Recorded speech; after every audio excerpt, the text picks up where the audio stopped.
First, this week's one-on-one in 10 with co-leader of the Greens, Chlöe Swarbrick.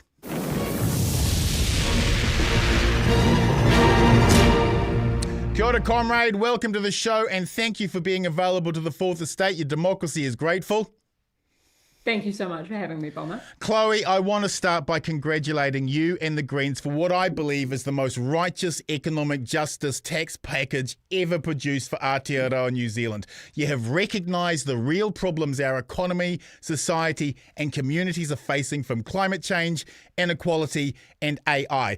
As far as I'm concerned, everyone on the New Zealand left owes the Greens an enormous debt of gratitude that you are being so bold, and I don't give three shits if it was released early or had an error. The morality and gravity of your argument eclipses any mistakes made. Have you been happy with the response to date? Hey, thank you so much, Bomber. It genuinely means the world. Look, I just think that we can have an economy that works for regular working people, and in fact actually also works for those who are sitting pretty and handsomely at the top. And that's actually what you get when everybody contributes their fair share to our society. We end up with a country that is healthier and happier and safer. So yes, we unashamedly and unapologetically have put forward proposals which would rebalance our tax system, provide New Zealanders who work for a living, 96% of them, with an income tax cut, by virtue of implementing a wealth tax on the super rich for those who have net assets in excess of $10 million. What all of that would do, importantly, is not only provide the immediate relief for hardworking New Zealanders, but it would also unlock the resources necessary to decommodify some of these essentials of life, which in turn reduces our cost of living. And I think that latter point is actually what is currently being lost in the wash, because people will remember that this current national government came to power promising that it would give everybody a tax cut and put more money in their back pocket. But that has just resulted in, as a result of the shredding of the state that has come with it, increased or costs that have been displaced into other places. For example, increases in prescription fees and public transport fares and road user charges and so on and so forth. So the other really important component of this economic proposition is that it is ultimately about building an economy that actually generates jobs, generates local prosperity and well-being for all New Zealanders. So yes, I am stoked about it, and I'm also really stoked about the reception that we've had. Funnily enough, I've even had some people come up to me who have self-identified as being within the captured tax brackets of the wealth tax and stated that they would happily pay this because for them, that's what patriotism looks like. Preach. That allowed them to build that wealth. Look, let's get into the details of what you've proposed, because I think it's amazing. The Greens will introduce a 2.5% tax on the net assets of the super rich above 10 million with an exemption for family homes. They will return the corporate tax rate gloriously to 33% for the 0.7% biggest corporations like the supermarket duopoly, energy companies and banks. You will keep the corporate tax rate at 28% for small and medium enterprises, levelling the playing field for local businesses. You will introduce a bank levy, thank God, of 0.6% on the liabilities of the four biggest banks, just like Australia has. You will make big tech companies pay their fair share by enforcing the 5% withholding tax on the profits they send offshore. You will reverse Luxon's landlord tax cuts and the changes to the Bright Line test, and the first $10,000 will be tax-free. How is it envy to make the mega wealthy pay more for the infrastructure we need? Well, funnily enough, one of the things that really boggles my mind is that we have been pointing out what the basic facts are since the High Wealth Individuals report produced by IRD in 2022-2023. Yes. And what that said is that the wealthiest people in this country, I believe in that report, with an average net wealth of around $296 million per household, were paying an effective tax rate less than half of that of the average hardworking New Zealander. So what that means in practice is that multi-millionaires and billionaires currently are paying effectively $9 in tax out of every $100 that they earn. Meanwhile, nurses, teachers, firefighters, hairdressers are paying $22 out of every $100 that they earn. So there is a basic fundamental point here on fairness. Just why is it that we're not paying the equivalent tax rate?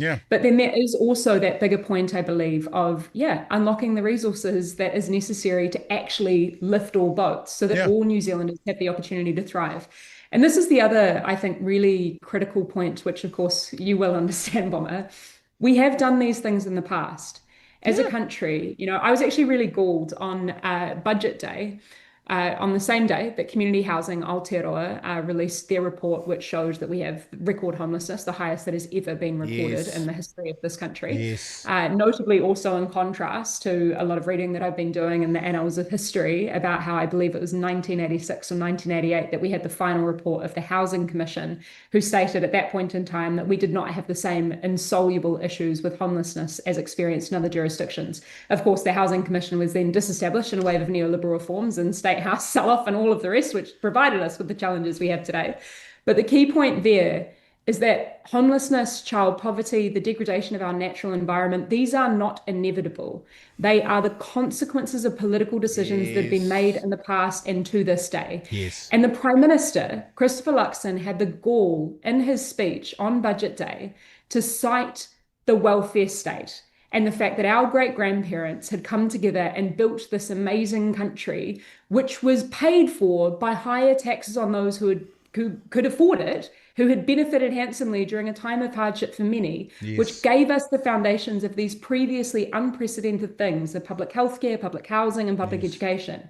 And now we have a Prime Minister with so much cognitive dissonance that he can cite with pride that history while he actively proposes a budget undermining all of those things, all of those promises of this beautiful country. So I guess at the end of the day, what I'm also asking for is just some goddamn honest politics, mate. Preach, preach. Billionaire Steve Jobs said, I didn't invent the language of mathematics I used. I make little of my own food, none of my own clothes. Everything I do depends on other members of our species and the shoulders that we stand on. I put to you that billionaires stand upon the shoulders of a society and draws their wealth and power from that society with minimal obligations placed upon them. They have benefited from an educated civil society but want to pay sweet bugger all for its upkeep. The Green Party tax policy recognises this truth and actually puts some solutions forward. Are you proud to be able to take that step forward? I just think it's common sense at the end of the day. I think it's practical, and we've found that it's resonating with the vast majority of New Zealanders who feel instinctively right now. They also see it and experience it with their friends and family and kids moving overseas for greater opportunity, the ability to plan for the future. People know that things are wrong. Yeah. And we need a very clear, as you say, bold, but I think just quite practical and straightforward plan to actually address these issues. Yeah. So we have borrowed some of the best parts of our history.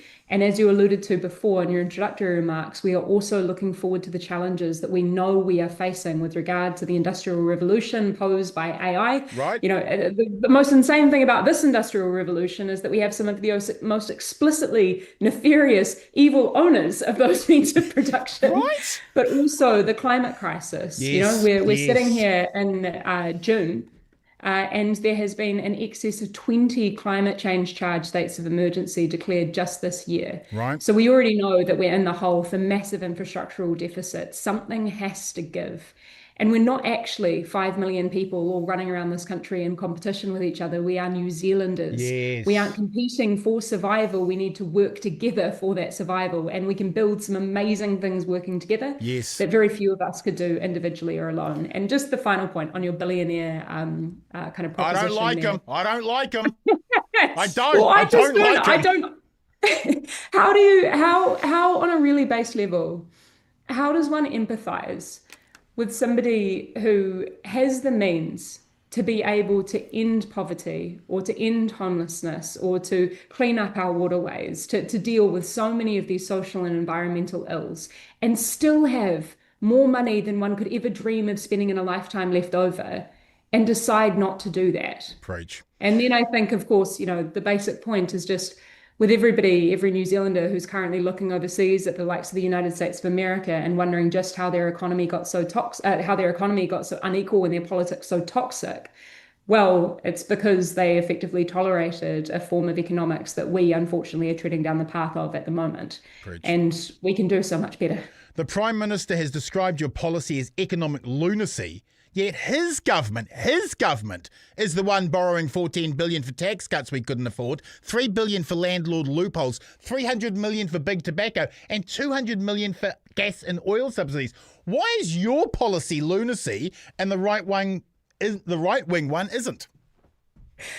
I don't know. I'm just every day, Bomber, every day that we present the facts and the evidence and regular people's experience in this place, and we're told that that's just not the way that the world works.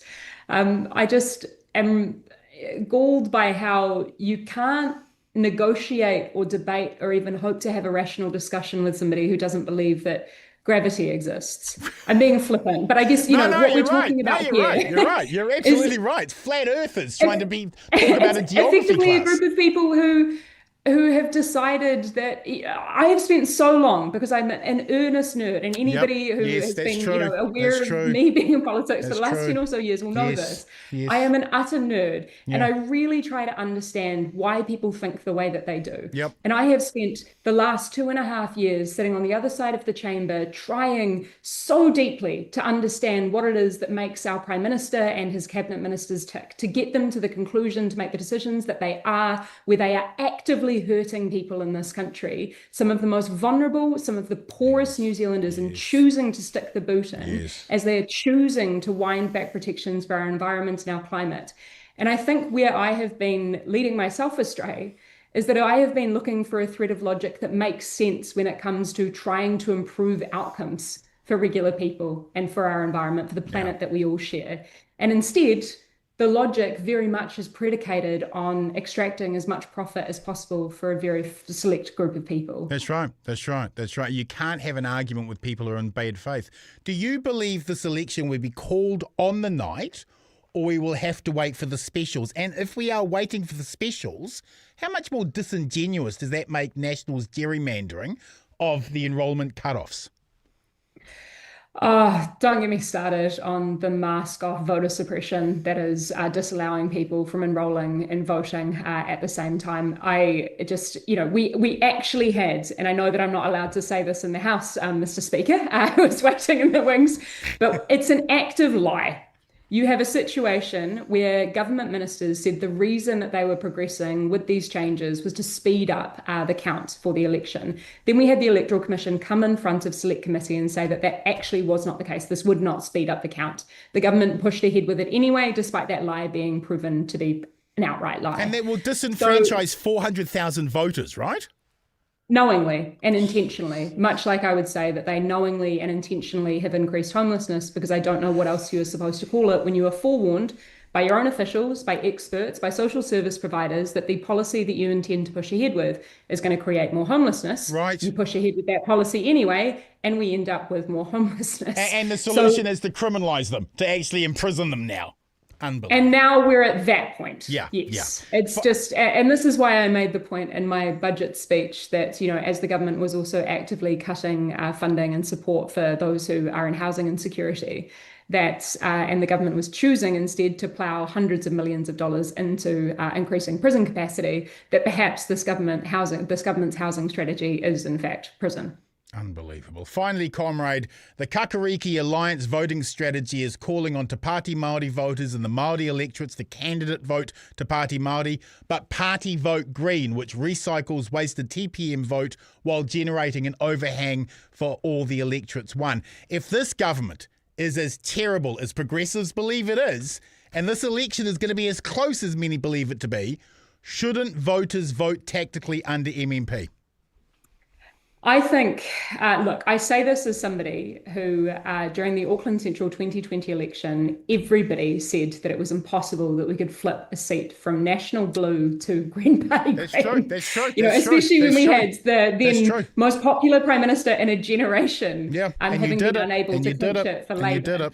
However, what we saw there is that all of the preaching to people about voting tactically means absolutely nothing if people don't actually believe in and participate in our democracy. Yes. So that grassroots campaign is what changed everything. People throwing off the shackles of the ideas of what it is that you are supposed to do. Yeah. So I think that it is really important that people do understand MMP, and they do understand that if they want a change of government, and they want to change not only a change of government, but a government of change that is actually going to implement meaningful progressive policy and not just tinker around the edges, Right. then that is a party vote for the Green Party. And that is Preach. how you will get the strongest Labour Party, might Preach. I add. I know, right? You'll actually help them do the right thing, those little weaklings. Okay, thank you, Chlöe, for your insight and oversight. We will talk with you again next month. Thank you, comrade.